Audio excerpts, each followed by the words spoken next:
Durant l'été, la ville de Saint-Paul-les-Dax propose à tous ceux qui le souhaitent d'en apprendre plus sur le jardin du parc de la mairie, à travers une visite commentée par un botaniste et un historien d'art. Alors pour cette première édition, on a voulu s'intéresser à la propriété de Metsch, qui est l'actuelle mairie de Saint-Paul-les-Dax, afin de mettre en avant le bâtiment, mais aussi le jardin, puis aussi l'esprit qui nous a amené à faire ce travail-là, c'est de mettre en lumière la figure de Mathilde Castéra, ce personnage qui était l'un des nombreux propriétaires de Metsch et qui a été une femme très importante dans la société parisienne, à la fois courtisane, chanteuse lyrique, qui a été aussi actrice et qui a racheté dans les années 1900 ce domaine en créant notamment le portail, en créant le premier jardin anglo-chinois et qui n'avait rien laissé de cette histoire. Donc cet événement, il a aussi pour but de réhabiliter cette figure, cette femme landaise qui a été considérablement connue au tournant des années 1890 et 1900 et qui est totalement tombée dans l'oubli après sa mort en 1921. Les visiteurs profitent alors d'une promenade guidée dans le jardin et en apprennent davantage sur ce lieu emblématique et son évolution.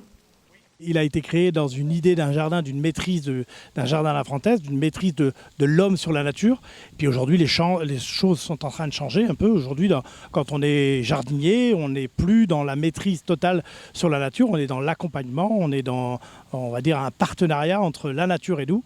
Et donc, on ne fonctionne plus du tout pareil. Donc voilà, comment adapter par rapport à l'initiative primaire de ce jardin et comment faire aujourd'hui pour en garder l'essence, mais avec les techniques d'aujourd'hui. Donc c'est l'enjeu de la présentation aussi à travers toute l'histoire de ce jardin et Dieu sait si il a une histoire assez remarquable. Grâce aux commentaires de la visite et à l'exposition d'archives dans le jardin, le public découvre alors un peu plus l'histoire de la ville.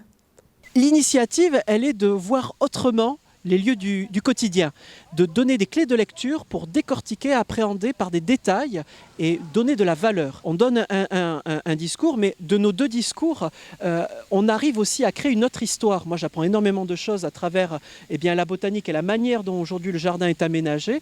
Et en même temps, on découvre comment ces arbres individuellement cohabitent entre eux et aussi comment ils portent cette histoire. Et le public aussi vient récupérer, je pense, des anecdotes ou des petits trucs, des petites astuces pour appréhender le jardin et puis aussi se nourrir de l'expertise de Pierre-Yves. Je pense que c'est aussi ton esprit. C'est tout à fait ça. Mais en plus, il faut imaginer que ces arbres-là, ils ont vu énormément de populations passer à leurs pieds. Et pour certains, ils approchent facilement les 200 ans. Donc derrière ces arbres, il y a plein d'histoires. Il y a des histoires humaines, il y a des gens qui ont des choses à raconter. Donc c'est cette rencontre qui est très valorisante pour nous. C'est d'avoir cet échange avec les gens au pied de ces arbres qui en ont vu tellement passer. Alors, si vous souhaitez aussi percer les secrets de ce jardin, une prochaine visite aura lieu le 7 septembre.